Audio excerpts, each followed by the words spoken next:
There it hangs, suspended in gloom, glowing dimly in darkness. A beacon there to inform us that there is always a way out. But don't go just yet. We have such wonderful things to show you. This is the Exit Light Podcast. Good evening, listener.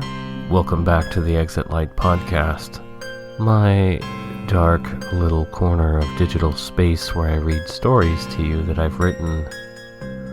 It's a place I like to go when the rest of the world seems overwhelming, and lately I've been here a lot. Recently I've begun a new project that I think has been long overdue. I won't spoil it, but let's just say it is storytelling in a more interactive format. When I have something I think is ready to share, you'll be the first to know. Okay. In this tale we meet a young boy who is excited to stay with his adventuresome father for a few weeks. When he decides to go skiing alone, he finds himself in a precarious situation. Blizzard Boy, written by Eli Beals. When his mother told him his father was coming to take him on a trip for a few weeks, he couldn't sleep due to excitement. To him, his father was this mythic being that sent him photos of himself doing fantastic things in fantastic locales. Salmon fishing in Alaska, playing rugby with men who smiled widely, showing their missing teeth and bloody noses with pride. Forging medieval armor and weapons to wear, and stage mock battles with friends in the woods. Always his blue eyes would be staring into the lens, right at Jesse, promising this life of gallant adventure. His mother would assure him that he was going to be a doctor or an astronaut, but lacked the conviction and promise his father's photos evoked. Jesse didn't know why his parents lived so far away from each other. He guessed it was because his mom didn't like the snow, preferring instead the warm temperatures of Northern California. The notion that they couldn't stand each other was not something he could understand at his age. His father finally arrived like a traveling adventurer, bearing exotic gifts for him and his mother. But her mouth made that shape Jesse recognized immediately. She was not happy. It wasn't a frown exactly, just a stern line pressing the color from her lips, and her stormy green eyes were flaring. His present was a pair of brand new skis, red and white, and maybe a bit too long for his current height, but he didn't know this or care. He was going to the snow, and he was going to ski. His mother's present was an envelope, which she did not open but seemed to know what was inside, so she just placed it on the countertop. He didn't think of them in their adult names, and was bewildered by his father calling his mother Susan, and his mother calling him Greg in response. Perhaps it was the lack of affectionate titles that disturbed him. What was clear to Jesse was there was a distinct rift between them, and his time with his father was a thing his mother did not fully approve of. So it was a little bittersweet for his mother as she watched her oldest son walk off with this man who, in her opinion, was little more than a child himself. She would expect frequent calls from them and worry the entire 3 weeks Jesse would be gone from her care. The journey took them into the mountains on roads that hugged sheer cliffs barred by guardrails that Jesse noted were often dented and sometimes completely demolished. He imagined the rusty pickup truck plowing into one not even slowing from the impact, careening off into a 1,000-foot fall. His father drove these roads with a confidence that assured Jesse of his safety, but when he looked down into those ravines, his stomach tumbled and fluttered. Unaccustomed to elevation, his ears were starting to ache with pressure. His father said to pinch his nose and blow the air out of his ears. "But not too hard, otherwise your brain will fly out," he said, smiling, but his eyes remained on the road ahead. Jesse did so and laughed as the pain and stuffy feeling immediately vanished.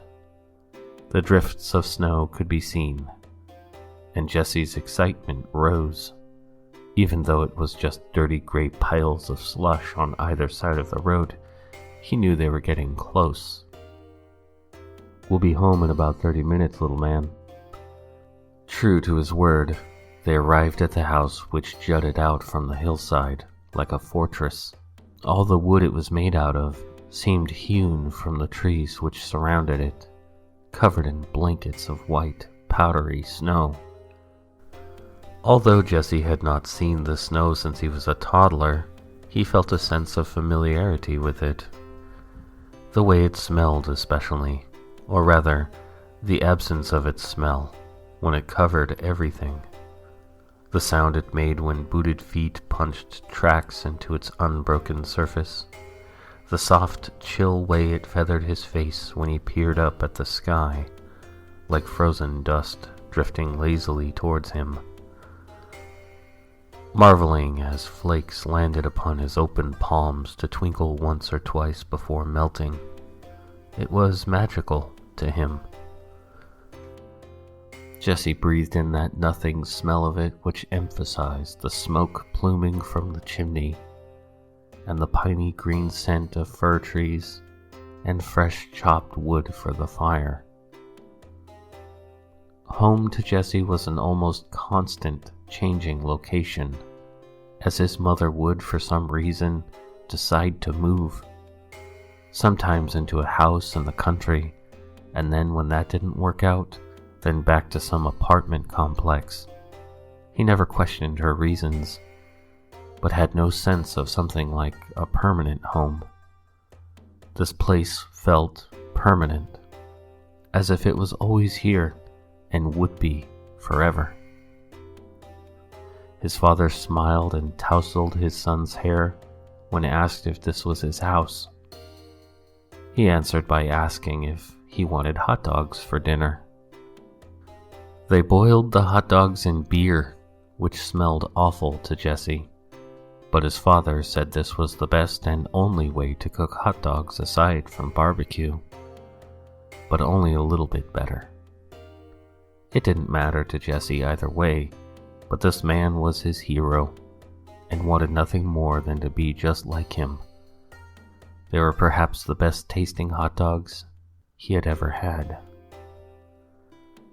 He was a little confused when a woman came home laden with packages and shiny shopping bags, and introduced herself as Claire, his dad's girlfriend.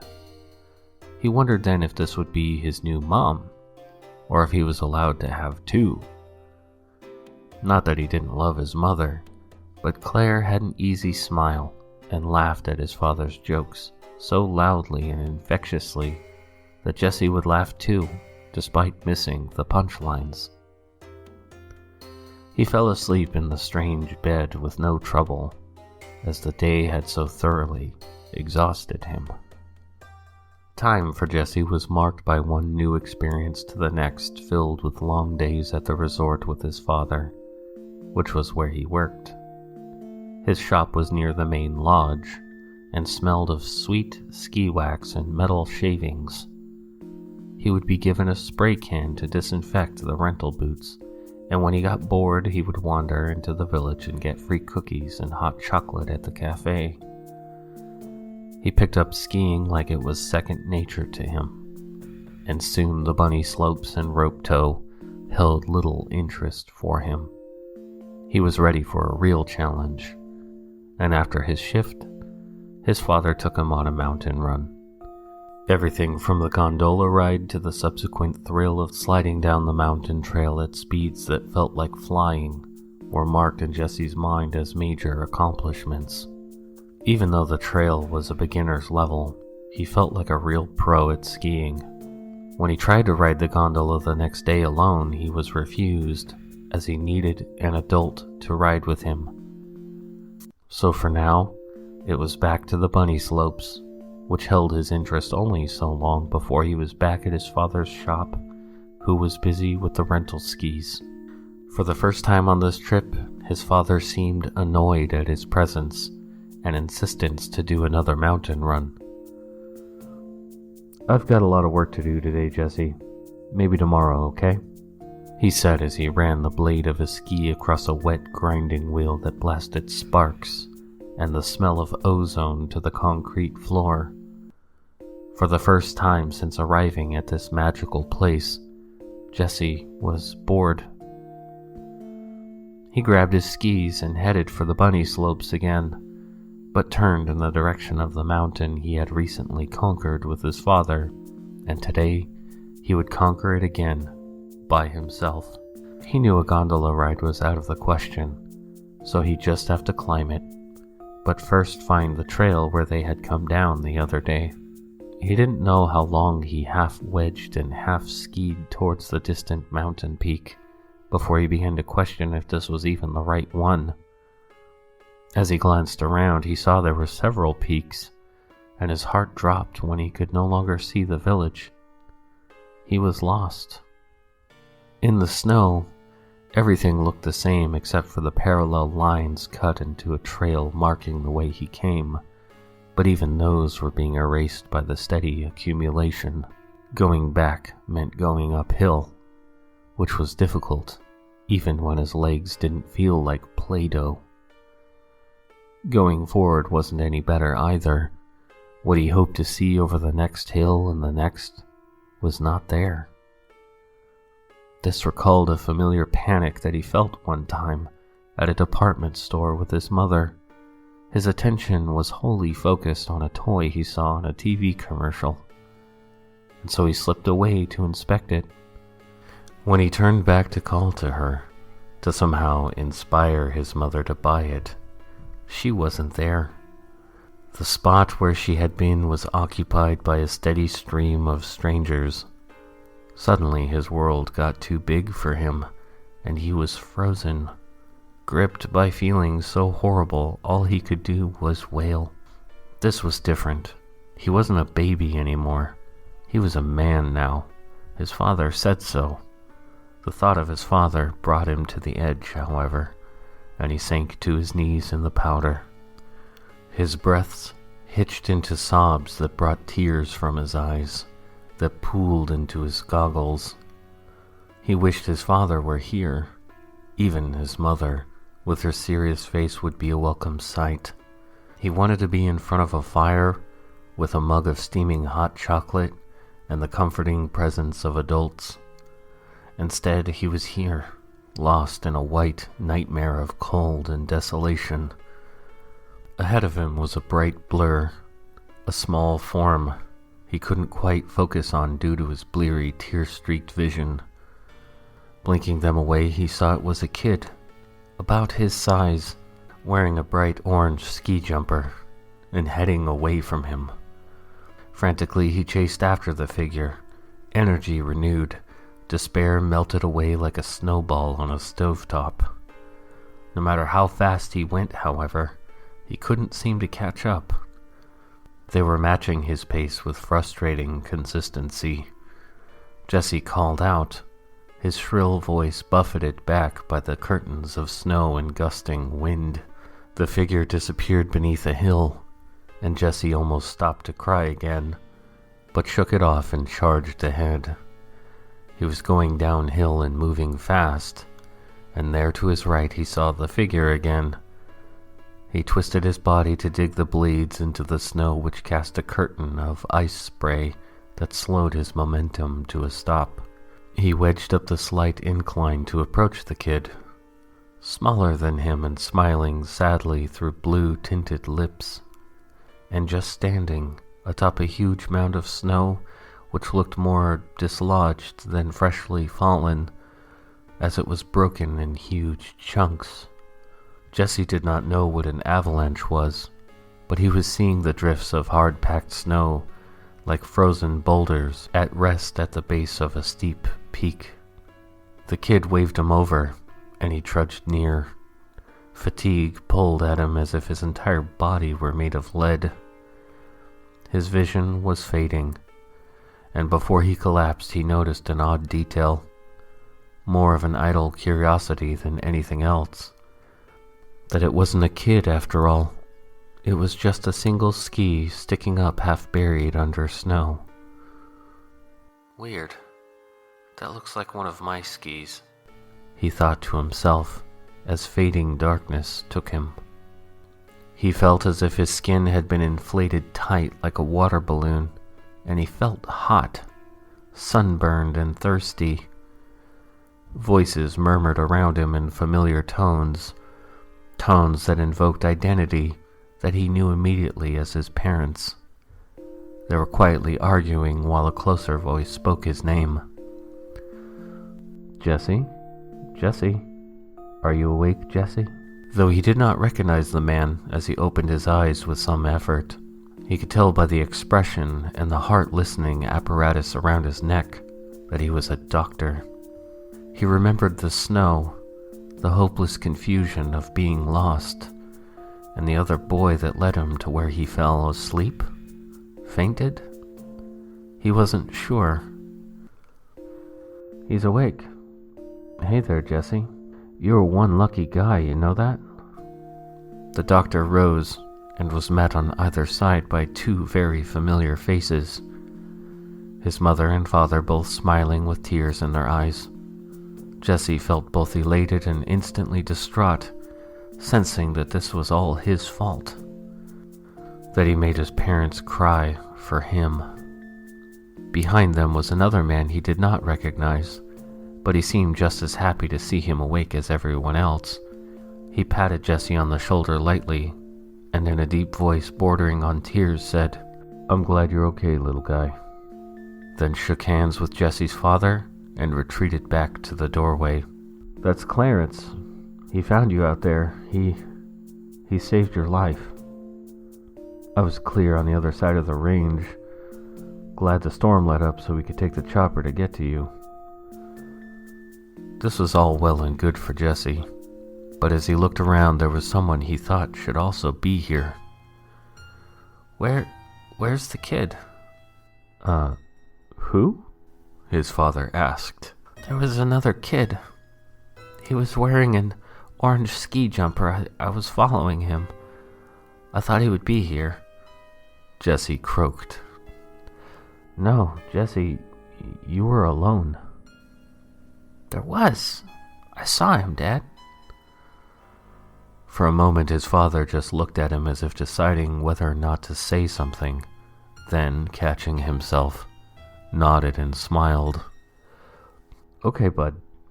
I'm sure you saw what you saw. If he was there, he left before anyone else showed up.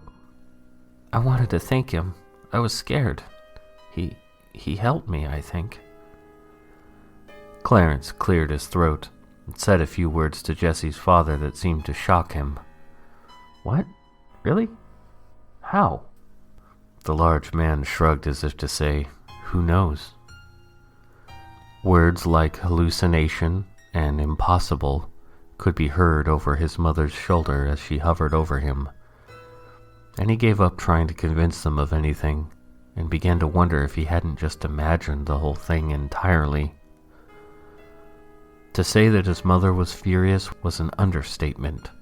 Her quiet rage filled the car as they drove away from the cold and snow and perhaps any chance he would ever see his father again.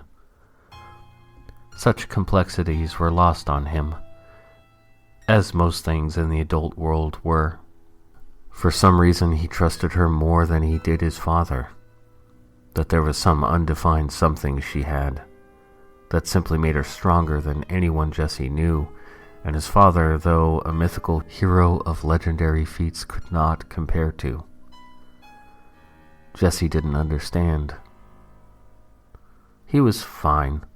Sure, he had to eat yogurt for about a week and his skin was peeling badly on his face and neck, but he was okay. What was the big deal? He had given up trying to explain, and anything he said about his time with his father only seemed to infuriate her more. Admonitions such as, "Just wait until you have kids," and "You don't understand," were the common ends to such conversations. So he just stayed silent and thought about telling his tale to his best friends at home. As they passed the arches leading to the ski resort, Jesse couldn't help but give it a little wave goodbye. Then off in the pristine white distance was a tiny figure in an orange ski jumper, waving back.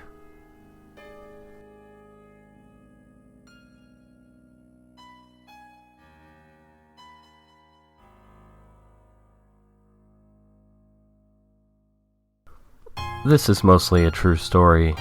Many of my stories are.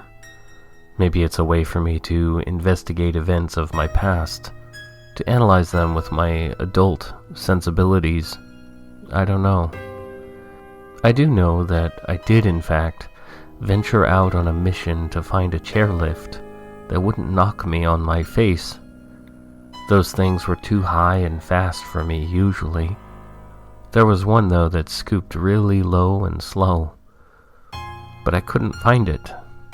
I kept going out further and further, thinking it was just over the next hill. Then I don't remember anything after that. Just like in the movies, I was greeted by concerned faces looking down at me in a hospital bed. I was badly snow-burned and very nearly died.